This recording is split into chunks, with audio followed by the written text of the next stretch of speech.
Hello friends, welcome to targeting goal. Friends, लेखपाल का जो पेपर था 2015 में जो हुआ है, उसका हमने पहला पोर्शन हिंदी का पोर्शन और उसका सॉल्यूशन डाल दिया है।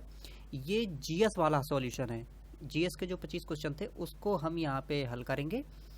और इसमें से अगर वो वाला वीडियो आपने नहीं देखा है फ्रेंड्स, तो वो वाला भी देख लें, है ना, ताकि आप पूरा क्रम से सारा कुछ देख लेंगे। तो देखिए, पहला इसमें जो क्वेश्चन है आया था, वो आया था ढालू सड़क पर पत्थर लुढ़काना ऊर्ध्व ऊपर की ओर उठाने से अधिक आसान होता है, क्योंकि नंबर 1 ऑप्शन आया था पत्थर को लुढ़काने में किया गया कार्य इसे उठाने की अपेक्षा अधिक होता है। ऑप्शन बी आया था पत्थर को उठाने में किया गया कार्य इसे लुढ़काने के समान होता है। तीसरा ऑप्शन था पत्थर को लुढ़काने में किया गया कार्य इसे उठाने की अपेक्षा कम होता है। और चौथा ऑप्शन आया था दोनों में किया गया कार्य समान होता है, किंतु लुढ़काने में कार्य करने की दर कम होती है। तो इसमें देखिए फ्रेंड्स, जो तीसरा ऑप्शन है पत्थर को लुढ़काने में किया गया कार्य इसे उठाने की अपेक्षा कम होता है, मतलब यदि पत्थर को लुढ़काया जाए तो कार्य कम करना पड़ता है, और यदि इसको ऊपर की ओर उठाया जाए तो कार्य ज़्यादा करना पड़ता है। तो इसलिए इसका तीसरा ऑप्शन सही था।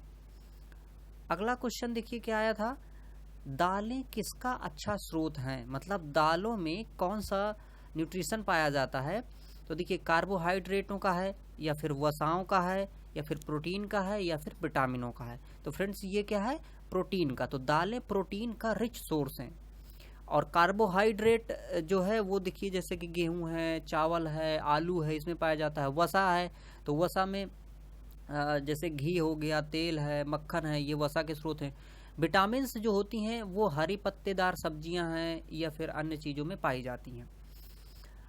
अगला क्वेश्चन आया था निम्नलिखित में से किसको संविधान की आत्मा कहते हैं। तो संविधान की आत्मा किसे कहते हैं, ये प्रश्न था।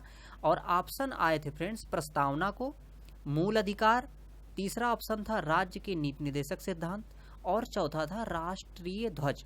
तो प्रस्तावना को कहते हैं आत्मा, ठीक है, मतलब कि संविधान की आत्मा किसको कहते हैं, प्रस्तावना को कहते हैं। अगला क्वेश्चन आया था जून 2015 के चौथे सप्ताह में दो उद्यमियों और अनेक नागरिक निकायों के बीच अपशिष्ट पर समझौता कहाँ हुआ था। ये फ्रेंड्स उस समय आने वाला करंट का क्वेश्चन था। तो ये हुआ था असम में। देखिए, असम क्यों है यहाँ प्रसिद्ध है, यहाँ पे देखिए काजीरंगा है, मानास है, और वन हॉर्न राइनो, मतलब कि एक सींग वाला जो गैंडा है वो यहाँ पे पाया जाता है। यहाँ पे ब्रह्मपुत्र नदी है, यहाँ पे विश्व का सबसे बड़ा नदीय द्वीप मौजली भी है। तो इसलिए ये असम था। और चलिए अगला क्वेश्चन देखिए क्या आया था, एनपीपी से क्या अभिप्राय है। पूछा गया था क्वेश्चन कि एनपीपी से क्या अभिप्राय है। तो ऑप्शन आए थे national population program, national population project, तीसरा ऑप्शन था नेशनल पॉपुलेशन पॉलिसी, चौथा ऑप्शन था नेशनल पॉपुलेशन प्रोडक्शन। तो इसमें ऑप्शन तीसरा सही था friends, national population policy, NPP. अगला क्वेश्चन आया था देखिए, सविनय अवज्ञा आंदोलन का मुख्य उद्देश्य क्या था। तो सविनय अवज्ञा जो गांधी जी ने चलाया था, इसका मुख्य उद्देश्य क्या था।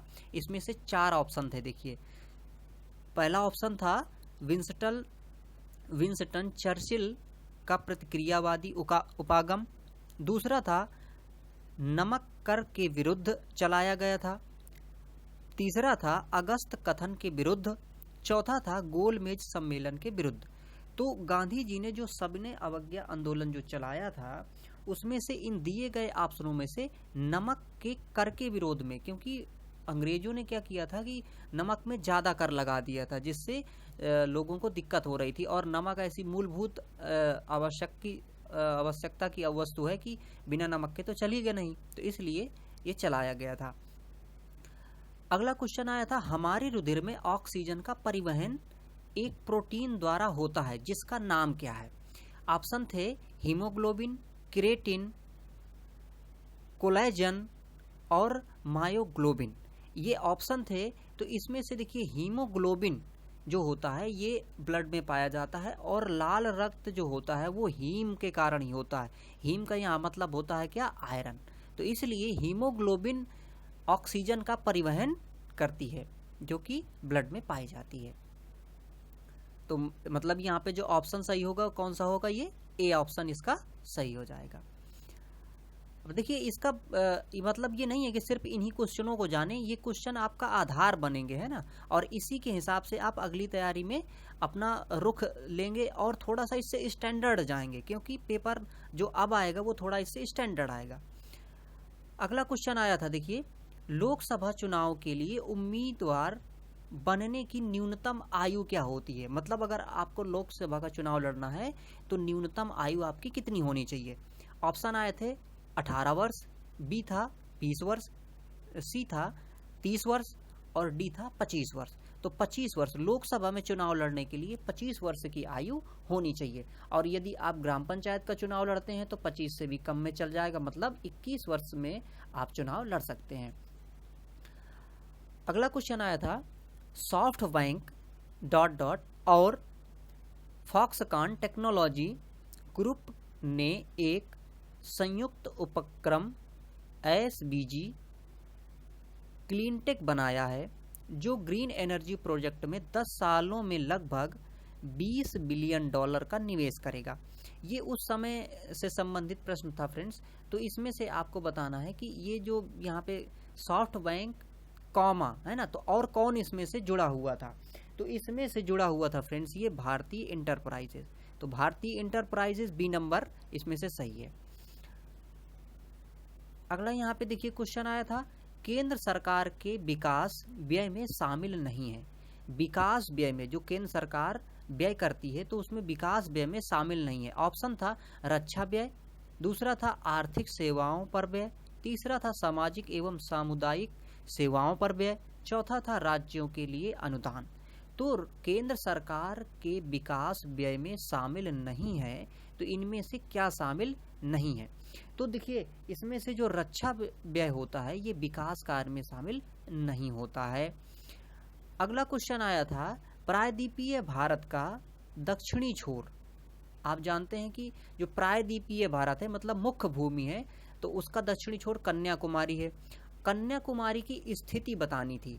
ऑप्शन था अपने पास कर्क रेखा के ऊपर, बी था भूमध्य रेखा के दक्षिण में, सी था मकर रेखा के दक्षिण में और चौथा था भूमध्य रेखा के उत्तर में। तो इसका ऑप्शन सही था भूमध्य रेखा के उत्तर में। क्यों, देखिए जो अपना ये हम कह सकते हैं कि ये जो अपना ये जो इंडिया है, देखिए ये इस प्रकार से मान लीजिए ऐसे है। अब यहाँ पर देखिए ये जो यहाँ श्रीलंका है और नीचे से जाती है इक्वेटर ना, ये भूमध्य रेखा जो है इसके ऊपर है ना हम। तो देखिए भूमध्य रेखा के उत्तर में ये ऊपर हमारा कन्याकुमारी यहाँ पर स्थित है, तो इसलिए हम उत्तर में हैं। दूसरी बात देखिए अगर हम देखें इसका जो ये मुख्य भाग है तो कन्याकुमारी तो इधर है, लेकिन सबसे दक्षिणी भाग जो है वो इंदिरा पॉइंट है अपने भारत का। और इंदिरा पॉइंट फ्रेंड्स इधर पे ये जो अंडमान निकोबार द्वीप समूह है इसका दक्षिणी पॉइंट जो है उसे हम इंदिरा पॉइंट कहते हैं। तो यही इंदिरा पॉइंट सबसे दक्षिणी पॉइंट है। लेकिन जो ये देखिए ये वाला क्षेत्र मतलब प्रायद्वीपीय जो भारत का क्षेत्र है उसमें से दक्षिणी भाग कन्याकुमारी है और कन्याकुमारी भूमध्य रेखा के उत्तर में है। अगला क्वेश्चन देखिए क्या आया था, किस देश ने कोपा अमेरिका 2015 जीता था। तो उस समय का प्रश्न था फ्रेंड्स, ये करंट अफेयर का प्रश्न था हम कह सकते हैं। तो उस समय चिली ने इसको जीता था, है ना। तो चिली ने कोपा अमेरिका 2015 जीता था। अगला प्रश्न आया था, चौरी चौरा घटना कब हुई थी। चौरी चौरा घटना देखिए ऐसी घटना थी कि जब आंदोलन गांधी जी कर रहे थे तो उस समय एक घटना चौरी चौरा की हो गई और उसकी वजह से गांधी जी को अपना आंदोलन रोकना पड़ा था। तो 5 फरवरी 1922 को ये घटना हो गई थी, इसकी वजह से हमें आंदोलन अपना रोकना पड़ा था। तो ये चौरी चौरा की घटना थी जिसमें से कई पुलिस वाले मार दिए गए थे और जो हमारी जनता थी इन्होंने काफ़ी ज़्यादा तोड़फोड़ भी मचाई थी। तो चौरी चौरा की घटना 5 फरवरी 1922 को हुई थी, मतलब कि इसमें से चौथा ऑप्शन इसका सही था। अगला देखिए, निम्नलिखित में से कौन कैबिनेट स्तर का होता है? ऑप्शन थे इसमें से भारत का नियंत्रक एवं महालेखा परीक्षक, दूसरा ऑप्शन आया था भारत का महान्यायवादी, तीसरा आया था विपक्ष का नेता, और चौथा ऑप्शन था भारतीय रिजर्व बैंक का गवर्नर। तो जो कैबिनेट स्तर का होता है फ्रेंड्स, इसमें से विपक्ष का नेता होता है। तो जो विपक्ष का नेता, जो विपक्षी पार्टी होती है, जो रूलिंग पार्टी नहीं होती है, उसमें से जो विपक्ष का नेता होता है उसकी भूमिका काफ़ी होती है, और कैबिनेट मंत्री के बराबर की उसको सुविधाएं दी जाती हैं, और उसी तरह की सारी जो भी मतलब वेतन कहें या फिर उसको फैसिलिटीज कहें, वो सारी चीज़ें दी जाती हैं। अगला क्वेश्चन आया था, नेपाल भूकंप त्रासदी के दौरान भारत सरकार द्वारा संचालित किए गए बचाव कार्यों, रेस्क्यू ऑपरेशन को कौन सा नाम दिया गया? तो उस समय देखिए जो नेपाल में भूकंप आया था, तो वही करंट का ये क्वेश्चन था, तो इसका नाम क्या दिया गया था? तो इस समय नाम दिया गया था इसका ऑपरेशन मैत्री। ठीक है, मतलब कि ऑप्शन बी इसका सही था। अगला क्वेश्चन आया था, देखिए अंतरराष्ट्रीय गमन मतलब माइग्रेशन, ये क्या है? इंटरनेशनल जो माइग्रेशन है वो क्या है? ऑप्शन आए थे हमारे पास, देश में लोगों का संचलन, बी ऑप्शन आया था एक गांव से दूसरे गांव तक लोगों का संचलन, तीसरा था देशों के बीच में लोगों का संचलन, चौथा ऑप्शन आया था लोगों का शहर से ग्रामीण क्षेत्रों में संचलन। तो इसमें देखिए इंटरनेशनल, अंतरराष्ट्रीय, मतलब कि देशों के बीच में लोगों का संचलन, एक देश से दूसरे देश में अगर व्यक्ति जाते हैं, किसी पर्पज से काम करने के लिए जाते हैं, बिजनेस करने के लिए जाते हैं, और जो भी इस तरह की फंक्शनिंग होती है, उसे हम इंटरनेशनल माइग्रेशन या अंतरराष्ट्रीय गमन के नाम से जानते हैं। तो देशों के बीच लोगों का संचलन, जो आवागमन है, उसे इंटरनेशनल माइग्रेशन कहेंगे। अगला देखिए क्वेश्चन आया था, निम्नलिखित में से सबसे अधिक ऋण विद्युतीय तत्व कौन सा है? मतलब कि ऋण विद्युतीय तत्व निम्न में से कौन सा है? ऑप्शन आए थे सोडियम, ब्रोमीन, सी था फ्लोरीन, और चौथा था क्या? ऑक्सीजन। तो इसमें से फ्रेंड्स जो अपना ये सी ऑप्शन है फ्लोरीन, फ्लोरीन क्या करता है कि बहुत, मतलब इसकी ऋणात्मक क्षमता बहुत ज़्यादा होती है, मतलब ये बहुत ही तेजी से ऋणात्मकता के जो गुण हैं वो प्रदर्शित करता है। तो फ्लोरीन क्या होता है? फ्लोरीन की सबसे ऋणात्मक तत्व होता है। अगला क्वेश्चन है, 16 अगस्त 1946 को प्रत्यक्ष कार्यवाही दिवस मनाया गया, किसके द्वारा मनाया गया? ऑप्शन है ईसाई लीग द्वारा, सिख लीग द्वारा, सी है हिंदू लीग द्वारा, और डी आया था मुस्लिम लीग द्वारा। तो देखिए ये प्रत्यक्ष कार्रवाई चलाई गई थी मुस्लिम लीग द्वारा। ये क्यों चलाई गई थी फ्रेंड्स? जब हमारे देश में आज़ादी करीब थी, तो अंग्रेजों ने जब ये डिक्लेयर कर दिया कि हम देश को आज़ाद कर देंगे, तब जो मुस्लिम लीग थी ये कहने लगी कि हमें क्या चाहिए कि मतलब अलग देश चाहिए, पाकिस्तान चाहिए। तो इसलिए उसने क्या किया? प्रत्यक्ष कार्यवाही दिवस। और प्रत्यक्ष कार्यवाही दिवस में क्या किया उसने कि बंगाल के क्षेत्र में बहुत ज़्यादा हिंसाएं फैला दी। तो इसी को हम कहते हैं प्रत्यक्ष कार्यवाही वाला दिन। या फिर उन्होंने ये नारा भी दिया था कि हम प्रत्यक्ष कार्यवाही करेंगे, नहीं तो हमें अलग देश बनाने की अनुमति दी जाए, अलग क्षेत्र दिया जाए। तो ये प्रत्यक्ष कार्यवाही जो था वो मुस्लिम लीग द्वारा चलाई गई थी 16 अगस्त 1946 को। तो इसलिए इसमें हमारा अब जो ऑप्शन है वो डी सही होगा।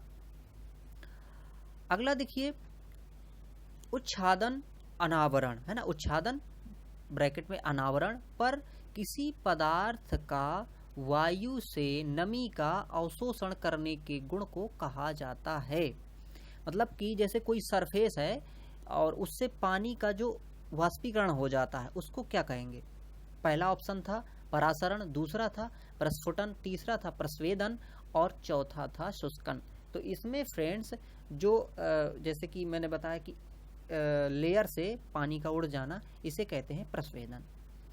तो सी ऑप्शन इसका सही था। अगला है, हाल ही में अंतर्राष्ट्रीय क्रिकेट काउंसिल के अध्यक्ष के रूप में किसे चुना गया है? तो फ्रेंड्स देखिए जो क्रिकेट काउंसिल के अध्यक्ष थे वो जहीर अब्बास थे। ठीक है, तो इसका सी ऑप्शन सही है। अगला क्वेश्चन आया था, भारत की उच्चतम वार्षिक वर्षा कहां पर दर्ज की गई है? मतलब कि भारत में सबसे ज़्यादा वर्षा कहाँ होती है, औसत वर्षा सबसे ज़्यादा कहाँ होती है। ऑप्शन ए में आया था मासिनराम मेघालय, दूसरा था चंबा हिमाचल प्रदेश, तीसरा था नामची सिक्किम और चौथा था चुरू राजस्थान। तो इसका पहला ऑप्शन सही है, मासिनराम जो कि मेघालय में है। मेघालय में देखिए 3 पहाड़ियाँ पाई जाती हैं, गारो, खासी, जयंतिया। तो खासी पहाड़ियों में ये मासिनराम क्षेत्र है जहाँ पर वर्षा सबसे ज़्यादा होती है और विश्व की सबसे ज़्यादा वर्षा होती है। और यहाँ पर देखिए चौथा ऑप्शन जो था ये चुरू फ्रेंड्स सबसे सूक्ष्म क्षेत्र है और भारत का, यहाँ पर सबसे हम ये कह सकते हैं कि सबसे ज़्यादा हॉट जो क्षेत्र रहता है वो कहाँ है, चुरू है। तो अगर प्रश्न ये होता कि सबसे गर्म क्षेत्र, भारत का सबसे गर्म क्षेत्र कहाँ पे है, तो यहाँ पे हम मार्क करते क्या, चुरू राजस्थान। अगला है देखिए, निम्नलिखित में से कौन सी समिति ने मूल कर्तव्यों को संविधान में सम्मिलित करने का सुझाव दिया था।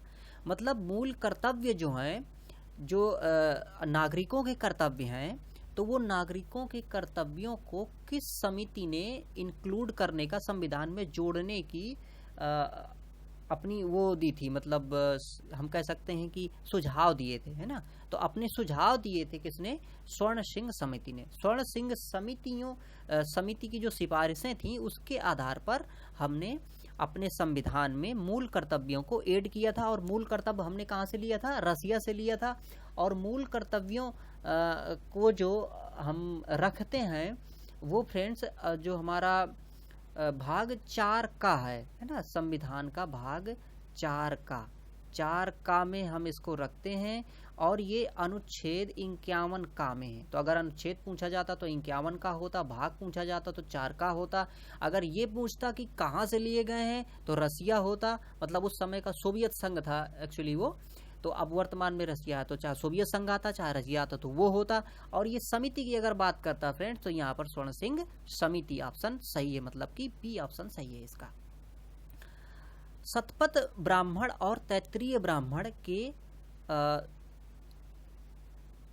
देखिए, शतपथ ब्राह्मण और तैत्तिरीय ब्राह्मण डॉट के ब्राह्मण है। मतलब कि जो हमारे वेद हैं तो वेदों के उपवेद हैं और फिर क्या है, वेदों के ब्राह्मण भी हैं। तो यहाँ पर 2 ब्राह्मण देखिए बताए गए हैं, शतपथ ब्राह्मण और तैत्तिरीय ब्राह्मण। अब ये पूछा गया है कि ये ब्राह्मण किसके हैं, मतलब कि ऋग्वेद के हैं कि यजुर्वेद के हैं कि सामवेद के हैं कि अथर्ववेद के हैं। तो फ्रेंड्स यजुर्वेद के ये दोनों ब्राह्मण हैं, कौन से, शतपथ ब्राह्मण और तैत्तिरीय ब्राह्मण। यजुर्वेद जो है ये, इसको देखिए हम ऐसे कह सकते हैं कि यजुर्वेद के 2 पार्ट होते हैं, है ना, 2 पार्ट हैं कुल मिला के। तो उसमें से एक का शतपथ है और एक का तैत्तिरीय है। तो इस प्रकार से शतपथ ब्राह्मण और तैत्तिरीय ब्राह्मण यजुर्वेद के क्या है, ब्राह्मण है। अगला क्वेश्चन है देखिए क्या आया था, मथुरा, डिगबोई और पानीपत में परिष्करण शालाएं किसके द्वारा स्थापित की गई। परिष्करण शालाएं मतलब कि रिफाइनरी, मतलब जो हम क्रूड ऑयल कच्चा तेल जो लेते हैं विदेश से, तो उसको क्या करते हैं, रिफाइनरी में हम रिफाइन करते हैं। तो रिफाइनरी में जो रिफाइन किया जाता है तेल, तो इसमें देखिए मथुरा, डिगबोई और पानीपत। मथुरा कहाँ पे, उत्तर प्रदेश में है, और डिगबोई कहाँ पे, असम में है, और पानीपत कहाँ पे, हरियाणा में। तो ये जो रिफाइनरीज हैं ये किसके द्वारा बनाई गई हैं। तो यहाँ पर देखिए ऑप्शन हमारे पास थे क्या, इंडियन ऑयल कॉरपोरेशन लिमिटेड द्वारा, दूसरा था हिंदुस्तान पेट्रोलियम कॉरपोरेशन लिमिटेड द्वारा, तीसरा था भारत पेट्रोलियम कॉरपोरेशन लिमिटेड द्वारा, और चौथा था मद्रास रिफाइनरीज लिमिटेड की क्रूड डिस्टिलेशन यूनिट द्वारा। तो इसमें से पहला ऑप्शन ये सही है, इंडियन ऑयल कॉरपोरेशन लिमिटेड द्वारा इनको क्या किया गया था, बनाया गया था, ये इनको स्थापित किया गया था। तो फ्रेंड्स इस प्रकार से ये हमारे जीएस के क्वेश्चन थे।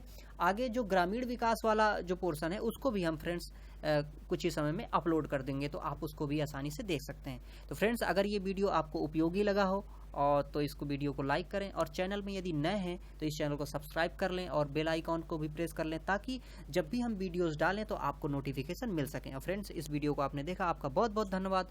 Thank you for watching.